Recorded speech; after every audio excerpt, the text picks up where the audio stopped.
Hi guys, welcome to this month's live Q&A session. So I'm going to go through the questions as they've been asked from the Google form that I shared earlier. So Curians Online asked, since Pinterest is mostly female dominated, do males have a chance of scaling their business? Now, I think the way to look at it is that who is your target audience? So it is true that less than 20% of the Pinterest audience is males, even though it is growing. What's more important here for you to understand is who makes up your target audience. So are there female who are going to be reading the content that you're sharing on Pinterest or buying those products, or is it completely male driven? So here's the thing.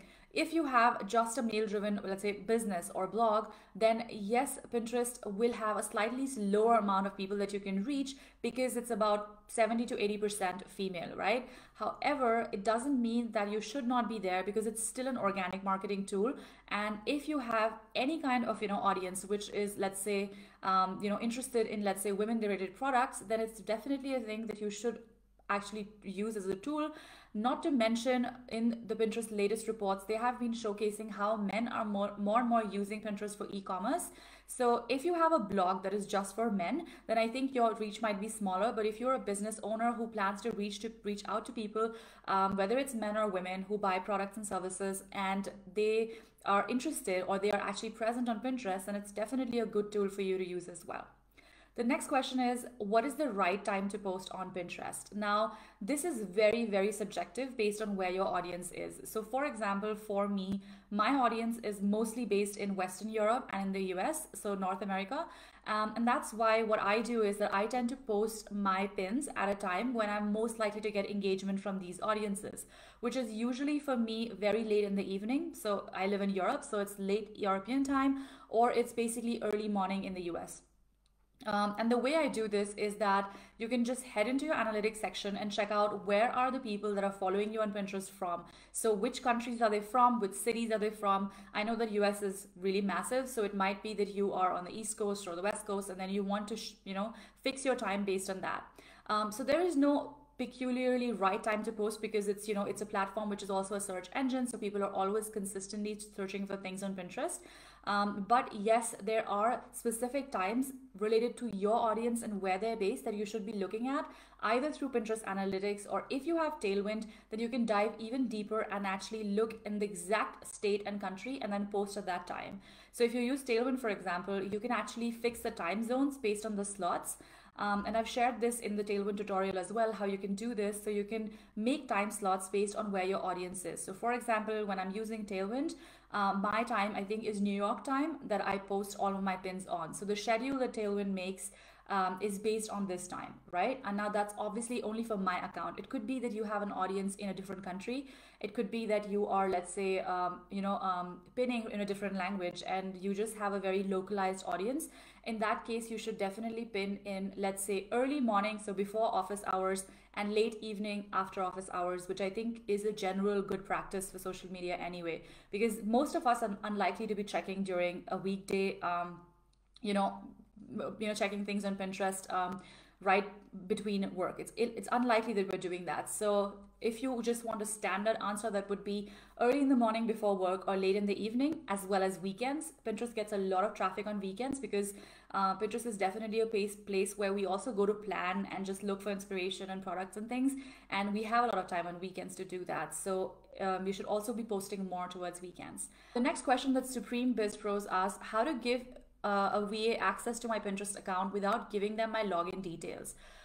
Interesting question. I know that we have a lot of different theories about it. So depending on how much you trust your VA, you can definitely give them access to your account. But in the long run, especially if your VA is, let's say, remote and this is the first time you're working with them, you might not trust them with your account details. So in this case, what I recommend to do is to use this app called LastPass. It's basically a browser, basically it's a cloud-based password app where you can generate specific passwords for your team and then share them. The only thing is that it's not free to have a team on LastPass. So if you use this feature and you want specific generated passwords for your Pinterest account, then you would need to use the paid feature for it. But it's an excellent tool if you are a business owner, and you need to be sharing your login details with lots of VAs or lots of outsourcing contractors or anyone else who you maybe don't trust. Then you should look into using this tool. And now Claire asks about group boards.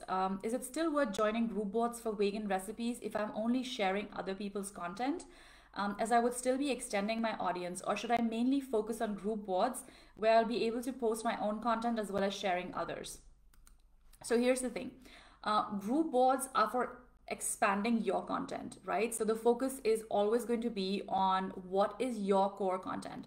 So if your core website or your account is not about vegan recipes, then I would not join boards about vegan recipes. And the reason why that is the case is because you're spending the time to share your pins on group boards so that more people can look at that content and then reshare it. So you're going on there because you want to grow your traffic and your followers from group boards.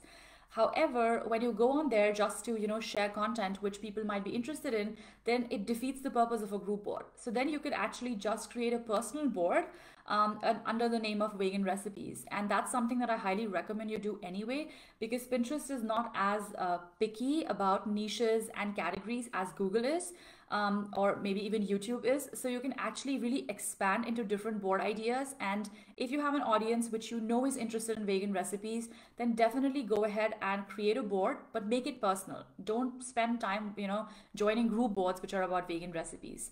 However, when it comes to joining group boards for your own content, so what you are sharing and creating on Pinterest, definitely spend time scouting the best group boards for that and send them requests to join those, because that's the best use actually of group boards. I share this in, I think, phase 5 in the traffic trainings, where I go really deep into group boards. So you can check out that training and really understand the psyche behind how group boards work and why you should be using them. Another interesting question from Claire is about the algorithm. So does Pinterest prefer images over videos? Really interesting question, because this has actually changed a lot in the last couple of years. So in the original format, or the original content format that Pinterest had, was pins, and if you were not sharing pins, then you would basically not be able to grow. However, in the last 2 years, what we've seen on Pinterest is that it is really shifting towards video content as well. Now, the thing here to remember is that when it comes to best practices and whether or not you should mix these two, what's interesting here is that when it comes to pins, right now, as of the way that they are designed on Pinterest, they are the best way for you to drive traffic to your store, to your website, or even to get people to sign up to things, right? However, when it comes to video pins, they are basically not really that effective when it comes to getting link clicks. So they'll get saved, they'll get interactions, people will comment on them, they will like them and, I don't know, drop emojis and stuff, but you will not see that much traction when it comes to link clicks. Now, this is for organic video pins. If you are creating video pins for ads, then they will directly get linked to the account and they will, send you traffic, but that's when you pay for it. So if it comes down to your organic pinning strategy, yes, you should have a mix of these two. And I would even go ahead to say that you can actually try splitting it 50-50. So if you're creating 10 pins in a day, you can try creating 5 pins which are just image based, and then 5 pins which are video based, so that you get the traffic from the pins, but you also get the engagement and the followers from video pins. And the reason why this is the case is because Pinterest is basically boosting out the video pins to different categories and different people all over Pinterest, and it's not really aggressively promoting image pins. So your best bet to actually reach a bigger audience in terms of, let's say, eyeballs and just engagement is to be adding video pins to your strategy as well. So this is something that I'm going to do a detailed training on next month. So you can then also look into that, the complete step-by-step strategy of it. The next question is from Joseph, who says, so my blog is pretty new and I have about 20 posts that I've been creating multiple pins for the same post. I use a different image for each pin, but I noticed that the second pin I create for a post always has less impressions than the first. Is it because of this? I use the same title for the duplicate pins. Should I change up the title even though the content is the same? So the thing about Pinterest impressions and pin clicks is that, one, they're not always correct because they're always changing, and Pinterest is not the best source when it comes to pin clicks. That's why I always recommend double checking into your Google Analytics to see if what you're seeing on Pinterest is really the case or not, or into Shopify or any other store that you run.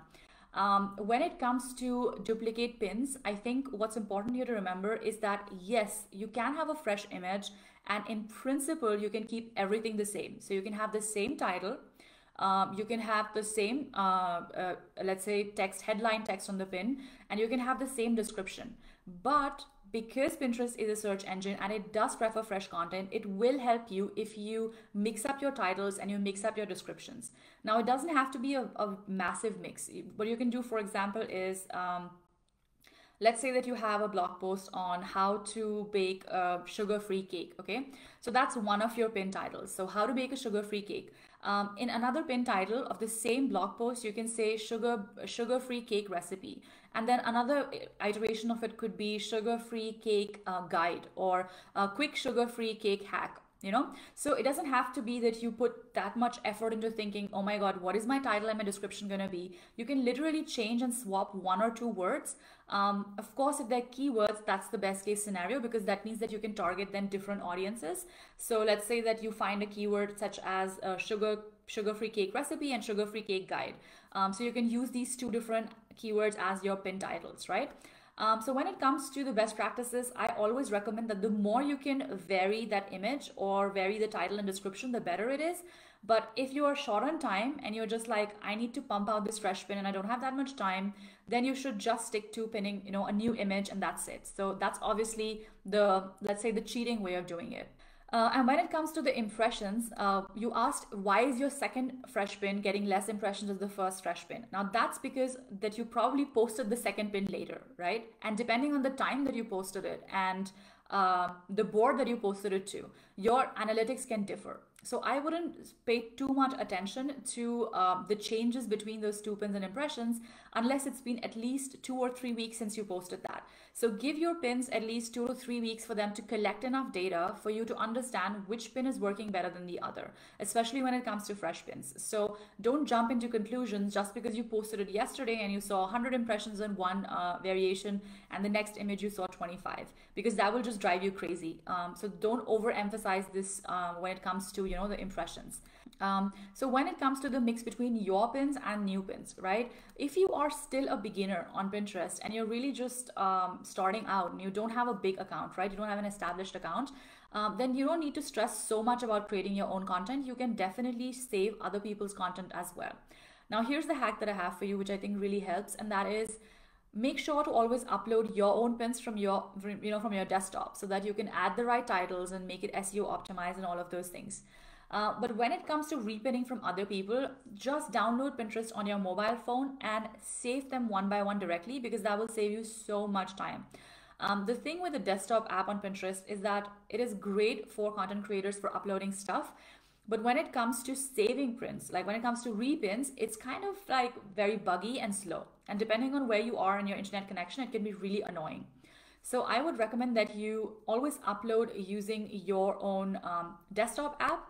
But when it comes to repins, just save time by, having 5 minutes in the day where you just go and save pins from other people to your boards. So you can always, let's say, upload on the desktop your 5 pins for the day, which you want to create, and then 10 or 15 minutes later, you can just open your phone and save 5 more pins. It doesn't have to be more stressful than that. You don't need to have a very in-depth or detailed strategy for it, because I think that just overcomplicates things. So when it comes to merging personal boards, I always think that you should look at who's going to be checking out those boards. So are they completely overlapping, or is there a small overlap? So if there is a complete overlap, then yes, you can merge the boards and you can create sections or whatever, and you can combine the pins from those boards. But if there is just a small overlap, I would rather let the group, let the board be alone individually, because that will really help you with your SEO. So whenever it comes to merging boards, I only recommend doing that when you know for a fact that there's a huge overlap, or they're completely the same content. Like you're pinning the same thing to this and the same thing to that, and there's nothing new that you could add, or no new category that you could introduce. But generally, I think I'm not much in favor of merging group boards, merging personal boards, unless there's a huge overlap between them, because each of these boards have their own followers and their own audiences. Because you can follow people just by a board too. Like if you follow the profile, you follow everything. But for example, if I'm just looking for someone who does a specific thing, I can go and follow that board too. So when you merge that, you merge the followers, and you might confuse people who are like, I didn't follow this board, so why am I here, right? They might unfollow based on that. So think again, if you really want to merge them, is there really that big an overlap that you need to merge them? If not, then don't. All right, so first off, I think we pay too much attention to everything that is happening in every Facebook group on social media and what people are saying here and there. The thing is, there's always going to be random chatter, which is not really correct, and there's always going to be people who have different strategies that work for them and their accounts. What you need to take a step back and see is, how can you make the best use of your time, and what is the best strategy for your account as well as your business. So what makes most sense for you at this stage? Not every strategy is right for every person, and that's why we have this course on create your pinning strategy, because that's why we deep dive into how to create your pinning strategy. So when it comes to how many times you can repin the same content, you can do that unlimited number of times. There is no such thing that says that you can only create 5 new images for the same content. That's BS. And if anyone is telling you that, I would recommend not listening to them, because it doesn't make sense. We, for example, have had posts that have been doing well for the last 3 years. We have not changed a single thing about it. It's the exact same blog post, it's the exact same title, and it's pretty much the exact same lead magnet or the URL that goes in there as well. So we haven't created new URLs. Does it matter if you create fresh content? Obviously it does. So if you are able to publish fresh content and fresh URLs, that is always great. But the sad truth is that we don't have like 40 hours in a day, and we're not able to create that much fresh content as much as, let's say, Pinterest would want us to create, right? Not all of us are full-time content creators. We have other things to do as well. So in that case, I think the question of how many times you can repin the same pin is unlimited. There is no such thing, and I don't think that Pinterest has ever said this publicly, at least I'm not aware of it, that you can only pin this pin 7 times or 8 times. No, that's BS. You can pin it as many times as you want, as long as it is a fresh pin and not a duplicate pin. And the difference here is that a fresh pin will be with a new image, with new titles, new descriptions, new tags, and all of that. And a duplicate pin will be when you take one pin and you save it over and over again to all of your boards. So if you save it, let's say to 100 boards, right? That is a duplicate pin. That's something that Pinterest doesn't want anymore. And that's also why group boards are declining in relevance compared to personal boards, because usually this tends to happen in group boards that the same pin gets circulated again and again, and the content creator just goes and spams 100 group boards, right? And it used to work in the past. That's why some people still practice that, but I just don't think that's working anymore. And I don't recommend that you do that, because it will damage your account if anything else. So if you're worried about new content, if you have 20 blog posts, that's actually more than enough. If you have 20 blog posts, you can rotate that, let's say 5 pins every day, and you're posting, let's say 4 days a week on Pinterest. You can have 4 blog posts per day or 4 pins per day. It doesn't have to be that you do every day 5 pins. You can have 2 pins in a day, 3 pins the next day, 6 pins on the 3rd day, and so on. So you also want your pins to be reviewed. Now, I did spend a little bit of time before this live to see the pins, just so to have an idea about the pin design. And to be honest, I think your pins are hard to read because the colors combinations are too bright. And I'm gonna share, I think if you guys are confused about what these pins are about, you can just scroll to the wall and see the pins that BJ has shared, so you can have an idea of what I'm talking about, so it's not completely random to you. And the couple of things that I noticed here was the red that you're using in the background is basically eclipsing the text on your pin. So what I would do is maybe tone down that red to a different shade, maybe use a different color palette. There is a website called Cooler, COOLORS.io, which basically gives you really cool color combinations. So you can check that out if you want to understand which combinations would work best for you. The other thing which I noticed is that you use a lot of small text. So you use not all caps, but you use like small text, which I think is again something that doesn't do that well on Pinterest. So you can definitely use it, but don't use it for all your pins. Try using all caps as well, and try using sans serif fonts. So this is very specific because I think you're using fonts which are great for reading but not great for Pinterest. So definitely look into using sans serif fonts. I would tone down the colors in your images so they are too bright for being I think bright images work well if it's not covering the whole pin, right? But there are pins that you have which are completely red with something popping out in the background. And that's too difficult to read for a user, whether on desktop or on the mobile phone. Even though Pinterest works faster than Google, way faster, it's not overnight, it's not instant. And every search engine, the way it works is that it crawls your data and your information, shows it to different people, ranks your engagement, and then shares with you what is working best. So definitely give it 2 to 3 months of time and actually experiment with different things in that time. Try creating different types of, formats for your pins. So for example, BJ, you could, spend some time looking into different types of templates just to see what your audience is responding best to. Give it a month and then see what your analytics look like. Are people clicking more on certain types of pins versus the others?